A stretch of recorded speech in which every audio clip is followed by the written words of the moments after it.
खबर उत्तराखंड देख रहे हैं आप। मैं हूं आपके साथ चविष्का त्री।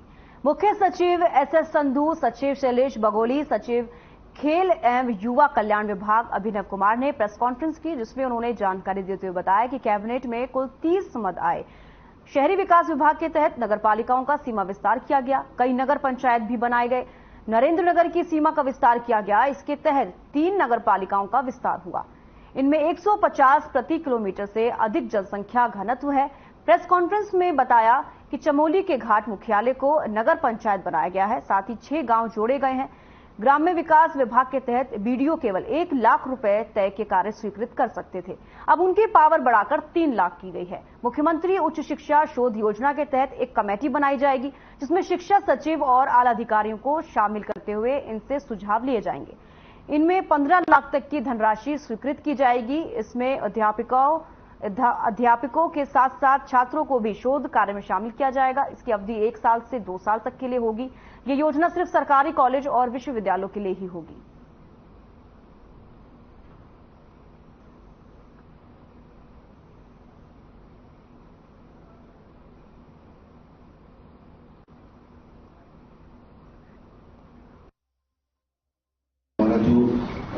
लोक सेवा आयोग की जो नियमावली है उसमें कतिपय इसमें संशोधन इसमें किए गए थे।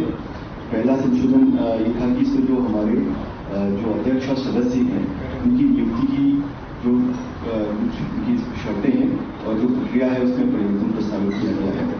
पहला तो ये है कि जो हमारा ये लिखा है कि अध्यक्ष और सदस्य हमारे हैं वो उच्च क्षमता, सत्यनिष्ठा, उच्च प्रतिष्ठा वाले सक्षम, ईमानदार और निष्पक्ष व्यक्ति होंगे, जिसमें साहित्य, विज्ञान, कला, समाज सेवा आदि का व्यवहारिक ज्ञान। एक ये है। दूसरा कि आयोग के जो सदस्य हैं उनमें से निकटतम आधे ऐसे व्यक्ति होंगे जो अपनी जो भारत सरकार या किसी राज्य सरकार के अधीन श्रेणी का पद धारण किए हों। महत्वपूर्ण मत था प्रदेश के लिए कृषि विभाग का। इसके सेब की अति सघन बागवानी की योजना स्वीकृत की गई है। इसकी टोटल लागत है 808 करोड़ रुपए और ये 8 वर्ष के लिए चलेगी। जैसे आपको पता ही है, हिमाचल में सेब का काम बहुत अच्छा होता है, जेएंडके में भी अच्छा होता है। उत्तराखंड में जो क्षेत्र हिमाचल के साथ सटा हुआ है वहां तो सेब है, फिर भी वो हिमाचल से थोड़ा पीछे है। और इसकी पिछले 6 महीने में काफी स्टडी की गई, मैकेंजी को भी लगाया गया और पूरा अध्ययन करके ये योजना बनाई गई है। इसमें 5000 हेक्टेयर क्षेत्रफल विभिन्न जनपदों का कवर किया जाएगा और 60% किसान को सब्सिडी दी जाएगी और 40% किसान ने अपना लगाना है। उसमें करीब 20% उसकी जो लेबर है वो कंपोनेंट आ जाता है और फाइनेंशियल कंपोनेंट का करीब 20% उसको खुद लगाना होगा। 2000 ग्रेड पे से लेके 5400 ग्रेड पे तक के पद हैं और जो 6 विभाग हैं वो है खेल विभाग, सबसे इम्पोर्टेंट तो पुलिस विभाग। सर पुलिस विभाग भी है। उसमें पुलिस विभाग में इस बार हम लोगों ने, सर मैं बताना चाहूंगा, हरियाणा की तर्ज पर इस बार हमने 2 पद डिप्टी एसपी के भी पुलिस विभाग में अपने कुछ खिलाड़ियों के लिए चिन्हित किए हैं। तो ये बहुत बड़ा इंसेंटिव है और इससे मैं समझता हूँ हमारी खेल प्रतिभा को बहुत प्रोत्साहन मिलेगा। मैं बता रहा हूँ, खेल, युवा कल्याण, गृह विभाग, इसमें पुलिस है और वन विभाग, माध्यमिक शिक्षा विभाग और परिवहन विभाग। बीजेपी प्रदेश अध्यक्ष महेंद्र भट्ट ने एक वीडियो जारी कर मिशन चंद्रयान 3 की सफलता को अविस्मरणीय और ऐतिहासिक बताते हुए सभी वैज्ञानिकों, पीएम मोदी और देशवासियों को बधाई दी। उन्होंने कहा कि भारत के बढ़ते सामर्थ्य और विकसित देश बनने का स्पष्ट संकेत चांद की धरती से दुनिया ने आज देख लिया है। इस सफलता के लिए रात दिन एक करने वाले हमारे वैज्ञानिकों की जितनी प्रशंसा की जाए कम है। प्रधानमंत्री नरेंद्र मोदी ने जिस तरह अनुसंधान कार्य को प्राथमिकता देने की नीति अपनाई है, उसका ही नतीजा है इतने कम समय में चांद के दक्षिणी पटल कभी न मिटने वाली उपलब्धियां देश ने दर्ज की हैं।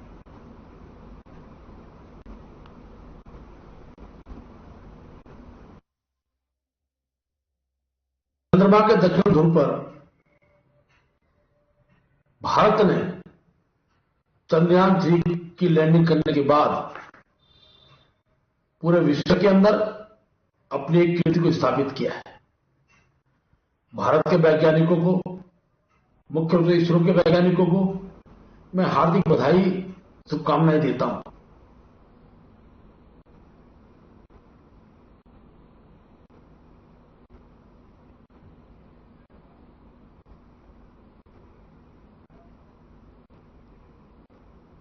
रेरा एक्ट की बारीकियों और किसानों को उनके खेतों के अनुसार सटीकता से रेरा एक्ट के अंतर्गत आने वाले विभिन्न सवालों की शंकाओं को दूर करने आज प्राधिकरण सचिव पंकज, उपाध्यक्ष सिटी मजिस्ट्रेट ऋचा सिंह के साथ जमीन पर उतरे और हिम्मतपुर तला पहुंचे, जहां किसानों को एक्ट की विस्तृत जानकारी दी। मगर इधर किसानों के सवालों पर आखिरकार वे बैकफुट पर नजर आए और एक्ट को लेकर शिथिलता बरते जाने की बात कही और कहा कि 25 अगस्त की तारीख को किसानों के साथ बैठक में तमाम सवालों के जवाब दिए जाएंगे। किसानों ने कहा कि प्राधिकरण को अपनी रिपोर्ट दोबारा तैयार कर भेजनी होगी। उधर किसानों के तेवर देख साफ अंदाजा लगाया जा सकता है कि अब वे प्रशासन के खिलाफ मोर्चा खोल चुके हैं और किसी भी प्रकार के समझौते को तैयार नहीं है।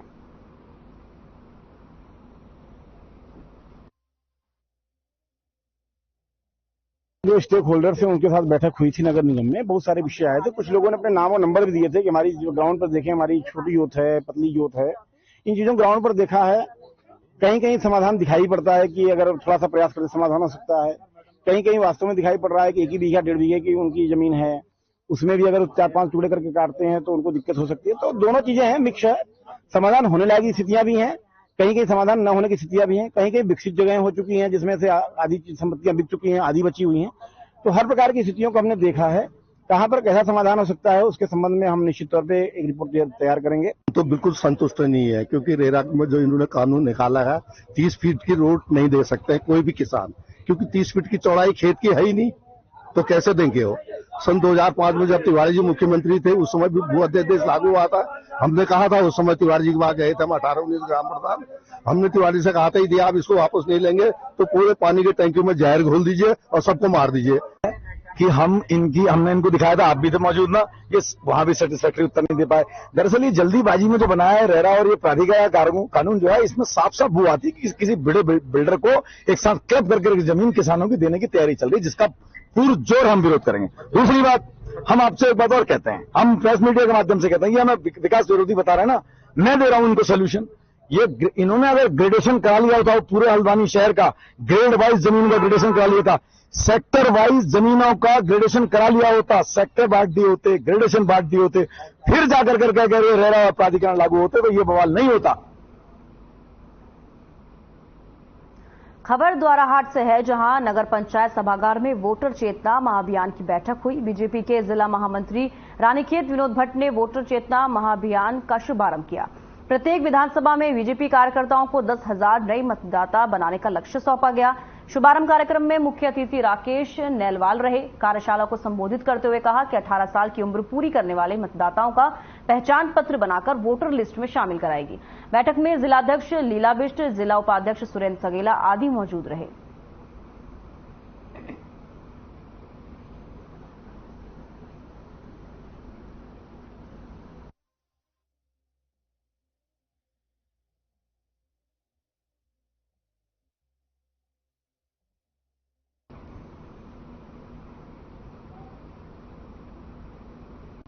जनपद उधम सिंह नगर के काशीपुर में ढेला नदी का कहर थमने का नाम नहीं ले रहा है। ढेला नदी ने अब तक 6 घरों को अपनी आगोश में लेते हुए जमींदोज कर दिया है, जिनकी वीडियो भी सोशल मीडिया पर जमकर वायरल हुई है।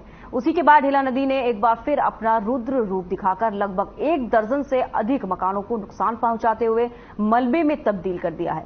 यही नहीं, नदी ने एक मंदिर की बुनियाद को खोखलाकर आधे मंदिर को अपने आगोश में ले लिया।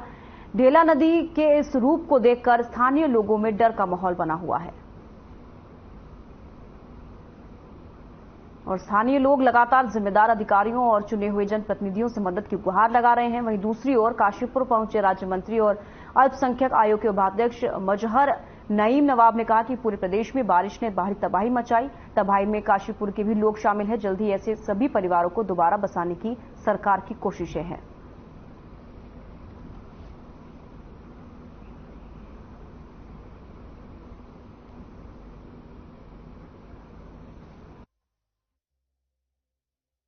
लोगों को जो परेशानी हो रही है, रात भर सोने के लोग डर के मारे हैं और लगातार जैसे नुकसान इतना हो रहा है लोगों का, बच्चे बड़े बूढ़े सब परेशान हैं और कोई सुनवाई नहीं है। पत्थर डाल दिए हैं, ये लड़क जा रहे हैं, काम खत्म, कोई आने वाला नहीं जाने वाला नहीं।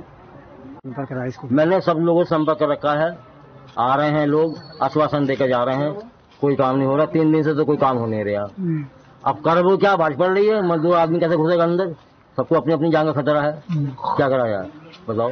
तो अभी मेरे सामने एक मामला आया, ढेला पुल के कोई है मामला, जहाँ 6 मकान टूटे हैं, चाहे वो किसी भी तबके के हैं, चाहे अल्पसंख्यक हैं या बहुसंख्यक हैं, सरकार सबके साथ एक सा व्यवहार करेगी और जो मुआवजा सरकार का तय है जिला अधिकारी और एसडीएम की रिपोर्ट पर, हम अभी एसडीएम साहब से बात करेंगे और इसको हमारे सामने मामला आया है, इसका निस्तारण होगा।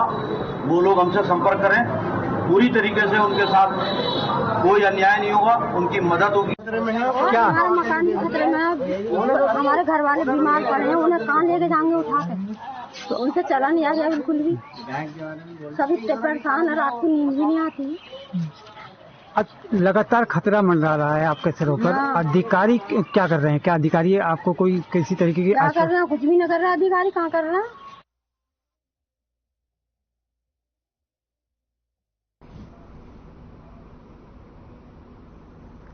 टनकपुर के ककराली ब्लॉक में वन विभाग की टीम को एक युवा गुलदार का शव मिलने से हड़कंप मच गया।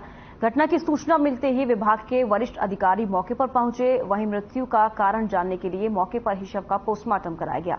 शव का पोस्टमार्टम करने वाले विभागीय डॉक्टर विजयपाल प्रजापति ने जानकारी देते हुए बताया कि ये नर गुलदार है और इसकी उम्र लगभग 8 से 10 वर्ष के बीच है। गुलजार के सर में अंदरूनी तौर पर रक्त का रिसाव हो रहा था, नाक से भी खून निकल रहा था। इसके अलावा कोई भी बाहरी जख्म नहीं पाया गया। वहीं जहर या विषैला पदार्थ खिलाए जाने की संभावना को देखते हुए शव को बिसरा जांच के लिए भेजा जाएगा, जिसकी पोस्टमार्टम रिपोर्ट आने के बाद ही मौत की असली वजह का पता लग पाएगा।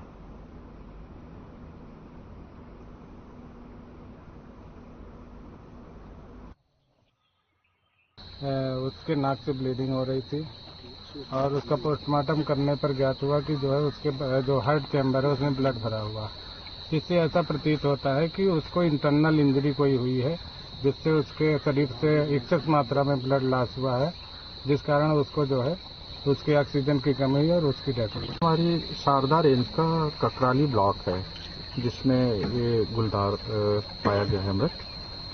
इसका भी हमारे डॉक्टर साहब ने यहाँ स्थानीय जो टनकपुर और बनबसा के डॉक्टर पैनल द्वारा जो है इसका पीएम किया गया है। पीएम में ये चीज़ सामने आई है कि इसके जो बॉडी के अंदर है वो एक्सेस ब्लड था और नाक से भी ब्लडिंग हो रही थी। बाकी बॉडी पूरी इंटैक्ट है, कहीं उस पर कोई किसी तरह का निशान घाव कुछ भी नहीं है।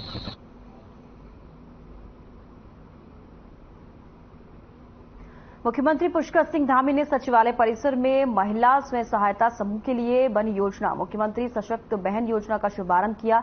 इस दौरान मुख्यमंत्री ने सभी स्टॉलों का निरीक्षण कर उत्पादन के बारे में जानकारी ली।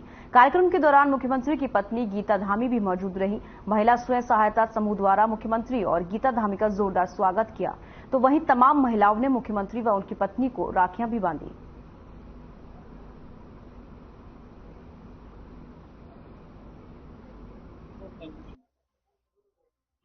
एनसीआरपी भी हूँ, जो अभी जो लोकोस का काम चल रहा है उसमें भी मेरे को ट्रेनर के रूप में चयन किया है और साथ में आज मैं ये स्टॉल लगा रही हूँ महिलाओं द्वारा बनाया। सर बहुत अच्छा लगा हम लोगों को, सीएम सर यहाँ पे आए, उन्होंने जो नॉर्मल महिलाएं उन सबसे राखियां बंधवाई, मतलब इतना प्यार दिखाया उन्होंने हम लोगों को भी और हम लोगों को भी, मतलब उन्हें देख के बिल्कुल भाई वाली फीलिंग आई कि जैसे हमारे भाई आए होंगे, बड़े भाई यहाँ पे हम लोगों से मिलने के लिए। महिलाओं को समूह से स्वरोजगार मिल रहा है, तो रोजगार की तरफ बढ़ रही है महिलाएं और फिनांस के उससे पहचान मिल रही है, उनके प्रोडक्ट को जो बनाती है या फिर उत्पादन करती है। सर महिलाओं को आगे बढ़ने के लिए मौका मिल रहा है, अपना प्रोडक्ट बना के बेच सकते हैं। हाँ जी सर, बहुत देखिए, आज मैं समझती हूँ कि ये बहुत ही खुशी का दिन है कि माननीय मुख्यमंत्री जी ने हमारी स्वयं सहायता समूह की बहनों के लिए और महिला उद्यमी जो बहनें हैं उनके लिए मुख्यमंत्री सशक्त बहना उत्सव योजना ला करके ये बहुत ही बहनों को अच्छा प्लेटफॉर्म देने का काम किया है, अच्छा मार्केट बाजार देने का काम किया है। हमारी बहनें जो स्वयं सहायता समूह में जुड़ करके घर गाँव में बहुत से खाद्य पदार्थों को बनाती हैं, बहुत से उत्पाद जो है वस्तुओं का निर्माण करती हैं और सरकार के द्वारा जो है उनको इन कार्यों को जो है करने के लिए बहुत कई सारी योजनाएं भी शुरू करी गई हैं। और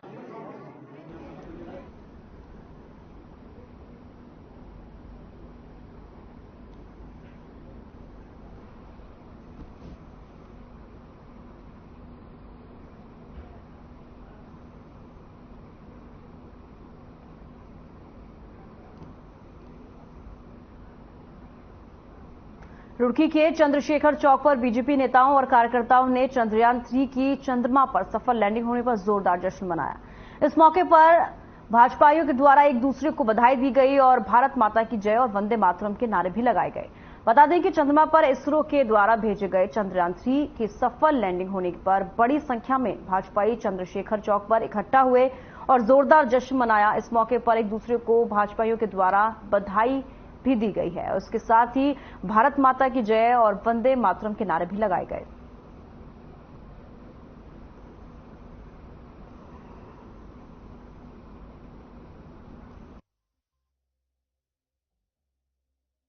बहुत बड़ी खुशी का इस वक्त माहौल है और हमें भी हृदय से खुशी है कि हम इस सुनहरे पल के साक्षी हैं कि आज हमारी जिंदगी में ये सुनहरा दिन आया है। चंद्रयान 3 सुरक्षित लैंड किया है और ये सब संभव हो चुका है। भारत के वैज्ञानिकों से बहुत बहुत साधुवाद है वैज्ञानिकों को। और सबसे बड़ी बात हमारे मुख्य प्रशासक आयुर्वेद विज्ञान है, आयुर्वेद विज्ञान को मानता है, आयुर्वेद वैज्ञानिक पद्धति है और आयुर्वेद सब वेदों का अंग है। इतिहास में याद रहेगा। आज मना रहे हैं और इसरो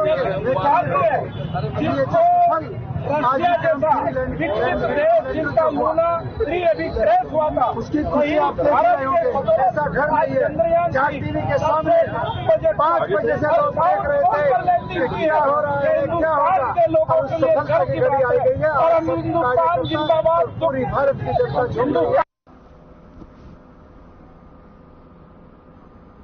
बागेश्वर चुनाव में दल बदल की राजनीति लगातार जारी है और ऐसे में कुछ निर्दलीय और छात्र नेताओं का पाला बदलने और अपनाने का सिलसिला जारी है।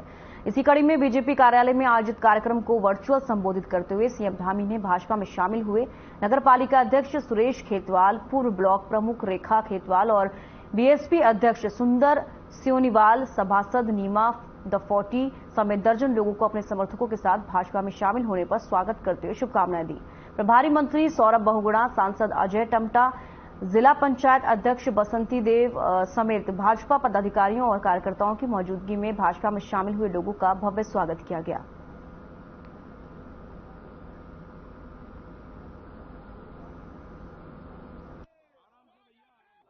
सबसे पहले सुरेश भाई, रेखा दीदी, मीना दीदी, सबका उनके समस्त समर्थकों का बहुत बहुत धन्यवाद करता हूं कि 3 दिन पहले मैं उनसे मिला था उनके आवास पर और मैंने कोशिश करी थी कि वो भारतीय जनता पार्टी ज्वाइन करें और भारतीय जनता पार्टी के चुनाव में मदद करें। और मैं उनका बहुत बहुत धन्यवाद करूंगा सुरेश भाई का और उनकी समस्त टीम का कि उन्होंने मेरी बात को माना और आज उन्होंने भारतीय जनता पार्टी ज्वाइन करी। इससे बहुत निश्चित ही बहुत बड़ा फर्क पड़ेगा हमारे नगर क्षेत्र को, क्योंकि वो सिटिंग चेयरमैन है और उनकी जो वाइफ हैं रेखा दीदी वो पूर्व ब्लॉक प्रमुख हैं और कहीं ना कहीं उनके पास बहुत अच्छा जनादेश उनको मिला था। तो मुझे पूर्ण उम्मीद है कि उनके शामिल होने से एक बहुत बड़ा फायदा भारतीय जनता पार्टी को मिलेगा और कहीं ना कहीं कांग्रेस की जो हम पहले ही से कह रहे हैं कि चुनाव में जमानत जब्त होगी उसमें भी मदद होगी।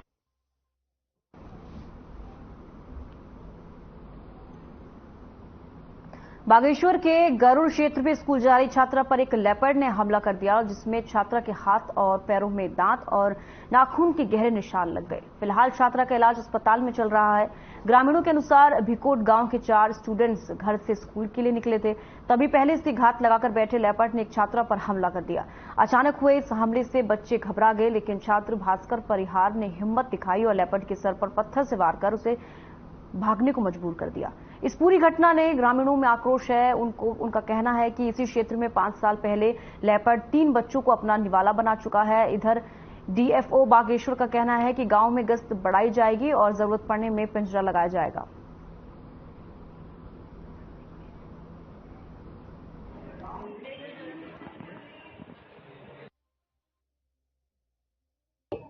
हम मानव वन्यजीव संघर्ष को रोकने के लिए लगातार कार्रवाई कर रहे हैं और इसमें पूरा अलर्ट जारी है। उसके साथ साथ आज कैबिनेट प्रस्ताव दिया है जिसमें कि हम लोग 4 लाख से बढ़ाकर धनराशि 6 लाख करने जा रहे हैं ताकि थोड़ा राहत मिल सके और भालू से घायल करने पर, भालू के द्वारा मकान तोड़ने पर इस पर भी मुआवजे का प्रावधान करते हैं, जैसे तथ्यों पर प्रावधान करते हैं ताकि स्थान का निवासी भी हूँ जहाँ पर ये घटनाएं घटी हैं। पूर्व में 5 साल पूर्व 3 छोटे छोटे मासूमों को वहाँ पर निवाला बनाया गया था और उसके बाद फिर आज सुबह सुबह जो है हमारे नियत एकदम नजदीक भिकोट के वो बच्चे थे, 4 बच्चे झुंड में जा रहे थे, उन पर जो है गुलदार ने सुबह 7 बजे बिल्कुल ओपन एरिया में उन पर जो है वार किया है। उसमें से एक बच्चे को जख्मी किया, जिसको लेके हम लोग यहाँ CSC हॉस्पिटल पहुंचे। अब यहाँ से इलाज चल रहा है उसका अभी। बीजेपी के प्रदेश अध्यक्ष महेंद्र भट्ट ने यमकेश्वर विधानसभा क्षेत्र से बीजेपी विधायक रेणु बिष्ट से उनके द्वारा की गई सोशल मीडिया पोस्ट के लिए स्पष्टीकरण मांगने की बात कही है। आपको बता दें कि यमकेश्वर विधानसभा क्षेत्र से बीजेपी की मौजूदा विधायक रेणु बिष्ट ने बीते दिनों सोशल मीडिया पर एक पोस्ट साझा की थी, जिसमें साफ साफ लिखा था कि यमकेश्वर की जनता के साथ बीते 20 से 22 सालों में छल हुआ है। बीजेपी विधायक रेणु बिष्ट की ये सोशल मीडिया पोस्ट जमकर वायरल हुई, जिसके बाद राजनीतिक गलियारों में हड़कंप मचा और बीजेपी सख्ते में आ गई, क्योंकि यमकेश्वर विधानसभा क्षेत्र से रितु खंडूरी भी 2017 से 2022 की योजना के दरमियान विधायक रही हैं और इससे पहले भी ये सीट बीजेपी के खाते में चढ़ती रही है।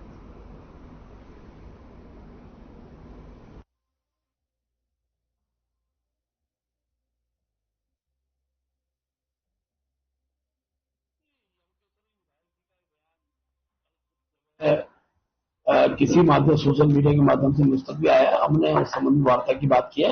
हमारे प्रदेश के महामंत्री उनसे बात करेंगे, उनके किस परिप्रेक्ष्य में उन्होंने बात बोली है उसको फिर बाद में संज्ञान लिया जाएगा।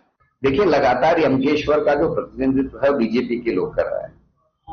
अगर आप रितु खंडूरी इनसे पहले रही, उससे पहले बटवाल जी जो हमारी बड़ी बहन है, उन्होंने 15 साल तक वहां विधायक का पद संभाला, अब रेणु बिष्ट संभाल रही है। तो आखिर किससे चला? सरकारें इन्हीं की रही हैं। तो सब कुछ होते हुए, सरकार रहते हुए इनकी ही बटवाल जी तो मंत्री भी रही, फिर आखिर ठगा किसने छला जनता को? आपने छला। और मैं सीधे कहना चाहता हूं, रेणु बिष्ट जी छलने के साथ साथ जो अंकिता भंडारी मर्डर केस में जो होटल था उसमें डोजर चलवाने की आपने बात की थी कि मैंने डोजर चला के तहस नहस कर दिया, उसकी जिम्मेदारी भी लीजिए, आपने सबूत मिटाए हैं, उसका भी जवाब आप जल्दी ही सोशल मीडिया के माध्यम से या प्रेस के माध्यम से देंगे, ऐसा मेरा मानना है। देश ने विश्व में अपना परचम लहराते हुए अपना चंद्रयान 3 चांद पर पहुंचा दिया। इस मौके पर देश प्रदेश के अलग अलग स्थानों के साथ साथ काशीपुर में भी स्थानीय लोगों ने खुशी का इजहार किया है। वहीं महाराणा प्रताप चौक पर इकट्ठे हुए बीजेपी के स्थानीय पदाधिकारी और सभी कार्यकर्ताओं ने भी आतिशबाजी कर मिठाई बांटी और चंद्रयान के चांद पर सफलतापूर्वक उतरने पर खुशी जताई। साथ ही खुशी से लबरेज कार्यकर्ताओं और पदाधिकारियों ने वैज्ञानिकों के पक्ष में जबरदस्त नारेबाजी की। आज भारत ने चांद पर कदम रखे हैं। इसके लिए मैं सबसे पहले पूरे देशवासियों को और विशेषकर अपने देश के वैज्ञानिकों को और देश के प्रधानमंत्री को इसके लिए बहुत बहुत बधाई देना चाहता हूं। आज देश ने एक कीर्तिमान स्थापित किया है, ये गौरव स्थापित किया है। ये देश के वैज्ञानिकों का अथक परिश्रम ये आज काम आया है। हम सब देशवासी आज गर्व से गौरवान्वित हैं कि हमारे वैज्ञानिकों ये बहुत बड़ा गौरव का पल है पूरे देशवासियों के लिए। और आज उसी खुशी में भारतीय जनता पार्टी और भारतीय जनता युवा मोर्चा, भारतीय जनता पार्टी महिला मोर्चा के कार्यकर्ताओं ने यहाँ मिष्ठान वितरण कर और आतिशबाजी कर अपनी खुशी का इजहार किया है। आदरणीय नरेंद्र मोदी जी के आने के बाद वास्तव में भारत इस दिशा में बहुत तेजी के साथ आगे बढ़ा है और आज चंद्रयान 3 की सफलता के लिए मैं आदरणीय मोदी जी की जो इच्छा शक्ति है और इस देश के वैज्ञानिकों की जो इच्छा शक्ति है, चूंकि वैज्ञानिकों की इच्छा शक्ति को बढ़ाने का काम आदरणीय नरेंद्र मोदी जी ने किया है।